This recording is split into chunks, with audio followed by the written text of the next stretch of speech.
RB channel subscribers அனைவருக்கும் வணக்கம். நம்ம சேனலில் தெரிந்த ஊர்கள், தெரியாத பல செய்திகள், தெரிந்த செய்திகள், தெரியாத பல ஊர்கள், உண்மை சம்பவங்கள், அனுபவங்கள், இதை வச்சு வீடியோக்கள் போட்டு வந்துட்டுருக்கோம். நண்பர்கள் நிறையா பேர் வீடியோக்கள் பார்க்குறீங்க, சப்ஸ்கிரைப் பண்ணாமல் பார்த்துட்ருக்கீங்க. தயவுசெய்து சப்ஸ்கிரைப் பண்ணிட்டு பாருங்கள் அப்படின்னு கோரிக்கை வச்சுட்டு வீடியோக்களை போகிறேன். வீடியோக்கள் பார்க்குறீங்க, சப்ஸ்கிரைப் பண்ண பார்த்துட்ருக்கீங்க, தயவுசெய்து சப்ஸ்கிரைப் பண்ணிட்டு பாருங்கள் அப்படிங்கிற கோரிக்கை வச்சுட்டு வீடியோக்களை போகிறேன். ஏன்னா நீங்கள் பண்ணக்கூடிய ஒவ்வொரு சப்ஸ்கிரிப்ஷனும் நம்மளோட வீடியோ அடுத்த கட்டத்துக்கு போகும்.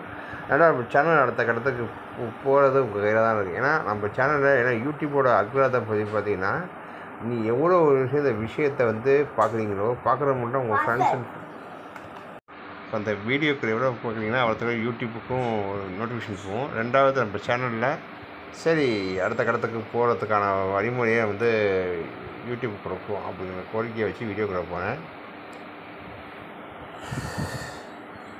தமிழ்நாடு எதிர்பார்த்துட்டு இருக்கக்கூடிய ஒரு மிகப்பெரிய திருவிழா அப்படின்னு சொல்லக்கூடிய போது பார்த்திங்கன்னா டிஎன்பிசிஆர் நடத்தக்கூடிய குரூப் 4 திருவிழா. இது எதுக்கு இவ்வளோ பிரபலம் பார்த்திங்கன்னா, கடந்த ஒரு சில வருஷங்களாக பார்த்திங்கன்னா குரூப் 2 எண்ணிக்கையோட தேர்வுகளோட விண்ணப்பிக்கக்கூடிய தேர்வுகளுடைய எண்ணிக்கை ஒவ்வொரு வருடமும் அதிகமாக தான் போயிட்டுருக்கு. நான் இது காடிப்படையினரும் சொற்பமாக தான் இருக்குது. ஆனால் போட்டித் தேர்வோட மதிப்பு போட்டித் தேர்வுகளுடைய எண்ணிக்கை ஒவ்வொரு மாதம் ஒவ்வொரு வருஷமும் அதிகமாகிட்டு போயிட்டுருக்கு. இந்த வருடமும் தோராயமாக அப்ளை பண்ணியிருந்த விண்ணப்பித்தது பார்த்திங்கன்னா 21,000 பேர் வந்து அப்ளை பண்ணியிருந்த விண்ணப்பித்ததாகும். அதில் சில நபர்களுடைய இதை வந்து டிஎன்பிசி அவங்களுடைய நடவடிக்கை மற்றும் அவங்களுடைய தகுதியான சொல்லி கரெக்டாக 17 லட்சத்துலேருந்து 18 லட்சம் கூட கரெக்டாக சொல்ல போனால் 17,500,000 பேர்களுக்கு 17.5 லட்சம் பேர் எழுத போகிறாங்க. இந்த தேர்வு நடக்கக்கூடியது பார்த்திங்கன்னா ஒவ்வொரு வருடமும் ஞாயிற்றுக்கிழமையில் நடக்கும். ஆனால் இந்த வருடம் முதல் முறையாக டிஎன்பிசி கடைபிடிக்கக்கூடியது பார்த்திங்கன்னா சனிக்கிழமையை தேர்ந்தெடுத்தாங்க. எதுக்கு ஞாயிற்றுக்கிழமை வைக்காமல் சனிக்கிழமை வைக்கிறாங்க ஒரு கேள்வி வருது. சனிக்கிழமையில் எல்லாருமே லீவில் இருப்பாங்க. அதாவது இருக்கக்கூடிய 100க்கு கிட்டத்தட்ட 99% பேர் வந்து ஞாயிற்றுக்கிழமை வீக் ஆஃப், அதாவது வார விடுமுறைம்பாங்க, அதில் இருப்பாங்க. ஒரு சில இடத்துல தான், அதாவது மைனாரிட்டின்னு சொல்லக்கூடிய சிறுபான்மை நடத்தக்கூடிய அமைப்புகள் தான் ஞாயிற்றுக்கிழமை இயங்கிக்கிட்டு இருக்கும். ஆனால் அந்த டிஎன்பிசினால் இதை வந்து லீவ் விட்டுருவாங்க, சில இடத்துல விடுமுறை விட்டுருவாங்க. எக்ஸாம் சென்டர் இல்லாத நிறுவனங்களில் மட்டும்தான் அது சிறுபான்மை நடத்தக்கூடிய நிறுவனங்களில் தேர்வுகள் கல்லூரிகள் மற்றும் பள்ளிகள் நடக்கும். அதுக்கு எல்லாருக்குமே தெரியும். ஸோ இந்த வருடம் பார்த்திங்கன்னா இதை வந்து முழு நாள் முன்னாடியே சனிக்கிழமை நடத்துகிற காரணம் என்னென்னா, இந்த சிறுபான்மை நடத்துவதில் வந்து சில அறிவிப்புகள் வந்திருக்கு. எங்களால் சில இடத்துல நீங்கள் வந்து டிஎன்பிசி நடத்துறதுனால தேர்வுகள் நடத்துறதுனால எங்களுக்கு வந்து சில இடத்துல வந்து அந்த நேரத்துக்கு எங்களுடைய வந்து போர்ஷன்ஸ் பாடங்களை முடிக்க முடியல அப்படின்னு அழுத்தம் கொடுத்துருக்காங்க. அதனுடைய வெளிப்பாடு தான் டிஎன்பிசி. எதுக்குன்னா அதை ஃபேக்ட் செக் பண்ணியிருக்காங்க. அப்போ இந்த நாளை வந்து சனிக்கிழமை மாற்றினா எல்லாமே அப்படின்னு சொன்னோம்னா சனிக்கிழமை மாற்றுறதுக்கு பரிந்துரைப்பு இருக்குது. அதில் இருக்கக்கூடிய முடிவுகள்லாம் பார்த்திங்கன்னா பரிசீலித்து தான் சனிக்கிழமை எடுத்திருக்காங்க. சனிக்கிழமை எதுக்குன்னா இந்த மாதிரி சிறுபான்மை கல்வி நிறுவனங்களில் ஒவ்வொரு ஒவ்வொரு வாரமும் வெள்ளி மற்றும் சனிக்கிழமை லீவு. ஸோ இதை மனசில் வச்சு தான் அரசாங்கம் ஒரு முடிவு எடுத்திருக்கு சனிக்கிழமை தேர்வு நடத்தலாம்னு சொல்லிட்டு. ரெண்டாவது இன்னொரு விஷயம் சொல்ல வந்தேன். ஒவ்வொரு ஆண்டும் இந்த தேர்வுகள் குரூப் 4 தேர்வு நடத்தும் போது யாராவது ஒரு ஆள் வந்து மணமகள் கோலத்திலேயோ தாலியை கட்டிட்டு வந்து ஒரு தேர்வு எழுதுறது ஒரு பாரம்பரியமாக ஒரு பழக்க வழக்கமாக ஒரு போயிட்டு இருந்துச்சு. இதையும் தடுக்கிறதுக்கு அரசாங்கம் பரிசிரமம்னா இப்போ டிஎன்பிசி தேர்வு இதை ஒரு பப்ளிக்காக அது ஒரு ஊடகத்தில் எடுத்து போட்டு பெரிய அளவுக்கு கொண்டு போகிறாங்களே, இதை மறுக்கிறதுக்கு சனிக்கிழமை வந்துருக்காங்க. இதனுடைய அறிவிப்பு தான் சனிக்கிழமை வந்துருக்குங்கிறது ஒரு அறிவிப்பு. ரெண்டாவது இருக்கக்கூடிய ஆட்கள் 100க்கு கிட்டத்தட்ட 25-30% ஆட்கள் வந்து பார்த்திங்கன்னா சனிக்கிழமை, அதாவது நாள விடுமுறை இருக்கக்கூடிய முதல் நாளெல்லாம் சனிக்கிழமை என்று சில இடங்களில் அவங்களுடைய வேலை நாட்கள்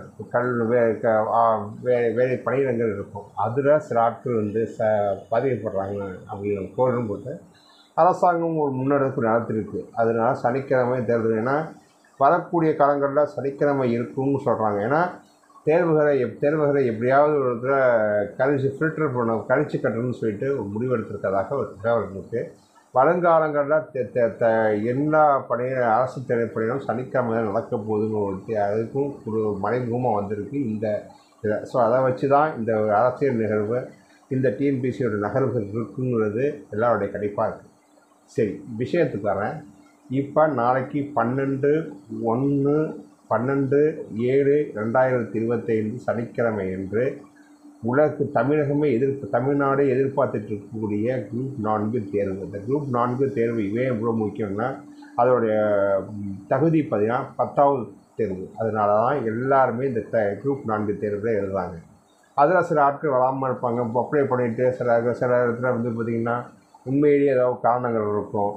ஸோ ஏதோ ஒரு காரணங்களில் அங்கே வந்து போக முடியாது, இல்லைனா ஏதாவது ஒரு சில காரணங்களை கழித்து கட்டுறாங்க. ஸோ அவங்களுக்கு ஏதாவது ஒரு அசம்பாவிதம் நடந்திருக்கும். இதனால் சில ஆட்கள் பெற மாட்டாங்க. அது எல்லாமே வருங்காலங்களில் அடுத்த வாரங்களில் பார்க்கக்கூடிய நிலைமை. சனிக்கிழமை, திங்கட்கிழமை அல்லது செவ்வாய்க்கிழமை வந்து அதிகாரப்பூர்வ அறிவிப்பு வந்துடும் அப்படிங்கிற எதிர்பார்க்குறேன். சரி, இப்போ இன்றைக்கி ஒரு தகவலுங்க. காலையிலேருந்து கிட்டத்தட்ட 10:15 ஒரு விஷயம் தொடர்ந்து ஓடிக்கிட்டே இருந்துச்சு. இருக்கக்கூடிய அனைத்து முக்கிய ஊடகங்கள் வாயிலாக என்னென்ன டிஎன்பிஎஸ்சி தேர்வு 4 குரூப் 4 தேர்வு கேள்வித்தாள் கசிந்தது அப்படின்னு சொல்லி பிரேக்கிங் நியூஸ் சொல்லிட்டு இருந்துச்சு. இதை உறுதிப்படுத்தும் பொழுது என்னென்னா, டிஎன்பிஎஸ்சி தலைவர்கிட்ட கேட்குறாங்க. அதோட சம்மந்தப்பட்ட இடத்துல பார்த்திங்கன்னா 1:30 மணிக்கு தலைவர் மாட்டி கொடுக்குறாரு. எந்த இடத்துலையும் டிஎன்பிஎஸ்சி தலைவர் இது வந்து கொடுக்கல. அப்படி எதுவும் சந்தேகம் வந்தால் பொதுமக்களாக்கி இருக்கக்கூடிய இடத்துல அந்த சிசிடிவி ஃபுட்டேஜ் நாங்கள் கேட்டிருக்கோம், அதோட இதை வந்து நாங்கள் நாளைக்கு கொடுப்போம்னு சொல்லி கொடுத்துருக்காங்க. மேலும் சம்மந்தப்பட்ட துறை எங்கே நடந்திருக்குன்னு தப்பு, மதுரை மாவட்டத்தில் இருக்கக்கூடிய கலெக்டர் அலுவலக மாவட்ட ஆட்சியர் அலுவலகத்திலேருந்து சம்மந்தப்பட்ட இடத்துக்கு இப்போ அந்த சம்மந்தப்பட்ட தேர்வு மையங்களுக்கு அனுப்பக்கூடிய இடத்துல இருக்குது. அந்த தேர்வு மையங்கள் எங்கன்னா இந்தமாரி சப் ட்ரெஷரி இருக்கும், ட்ரெஷரிலேருந்து சில தேர்வு மையங்கள் இருக்கும். அந்த தேர்வு மையங்களில் சில இடத்துல வந்து பார்த்திங்கன்னா போலீஸ் பாதுகாப்பு, அதாவது காவல்துறையின் பாதுகாப்போடு தான் அங்கே வந்து தேர்வு இருக்கணும். மேலும் இருக்கக்கூடிய இடத்துல வந்து சீலிங் இதெல்லாம் பார்த்திங்கன்னா தேர்வு மத்தியில் தேர்வு அலையிற திறக்குன்னு சொல்லி தான் ஒவ்வொரு வருடம் கொடுத்துருக்கு. சரி, இது ஒரு பக்கம் இருக்கட்டும். ரெண்டாவது, தேர்வு தாள்களை வந்து எடுத்துகிட்டு போகிறதுல சில விஷயங்கள் வந்து அதில் சில மாற்றங்கள்லாம் கொண்டு வந்திருக்கிறதாக டிஎன்பிஎஸ்சி.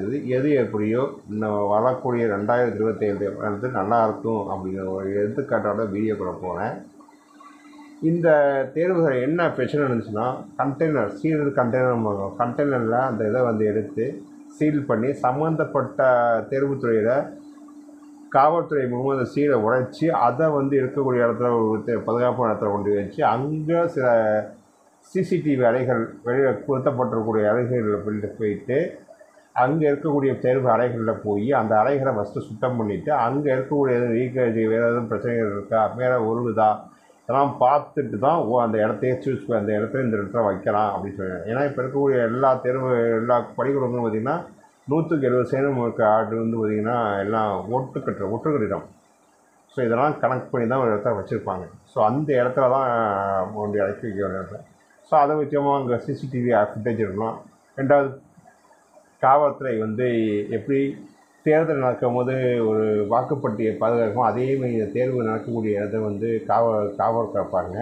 இதனில் தேர்வுகளுக்கு இந்த பள்ளிக்கூடத்துக்கு எத்தனை வழி இருக்குது அதை ஃபஸ்ட்டு பார்ப்பாங்க. வழிகள் பார்த்திங்கன்னா ஒரு சில 2 வழிகள் இருக்கும், ஒரு சில 1 வழி இருக்கும், ஒரு சில இடத்துல வந்து 4 இல்லை 5 6 இடங்கள், அத்தனை இடத்துலையும் காவல் போட்டிருப்பாங்க. இது வந்து காவல் மட்டும் போடாமல் சிசிடிவி சொல்லக்கூடிய க்ளோஸ் கொண்டாந்து அதை உபயோகப்படுத்தி இந்த அறைகள் போயிட்டுனா அந்த அறைகள் போயிட்டு சம்மந்தப்பட்ட கேள்வி வினைத்தாள் அந்த தேர்வு மையத்தை விட்டு வெளியில் போகிற வரைக்கும் அங்கே 24 மணி நேரமும் மின்சார துண்டிப்பு இல்லாமல் ஒரு இது கொடுக்கணும்னு சொல்லி அறிவிப்பு இருக்கும். அதுக்கு என்னென்னா அங்கே வந்து இப்போ ஜென்ரேட்டர் வச்சு சப்போஸ் எதிர்பார்க்க மின் நிலையத்துக்கு துண்டிச்சிட்டாங்கன்னா அங்கே ஜென்ரேட்டர் உதவியோட இந்த சிசிடிவி இயங்கணும் அப்படின்னு போயிட்டுருக்காங்க. ஏன்னா எதிர்பார்த்து நாங்கள் கூட எழுதலாம். அதனால் அந்த சிசிடிவி பேக்கேஜ் இருக்கும்போது ஜென்ரேட்டர் பேக்கப் இருக்கும், மெயினாக யூபிஎஸ் பேக்கப் இருக்கணும் அப்படிங்கிறத வந்து சொல்லி கொடுத்துருப்பாங்க. ஏன்னா யூபிஎஸ் பேட்டரி தான் அடுத்த நிமிஷமே சிசிடிவியை வந்து ரன் பண்ண வைக்கும், ஒர்க் பண்ண வைக்கும்.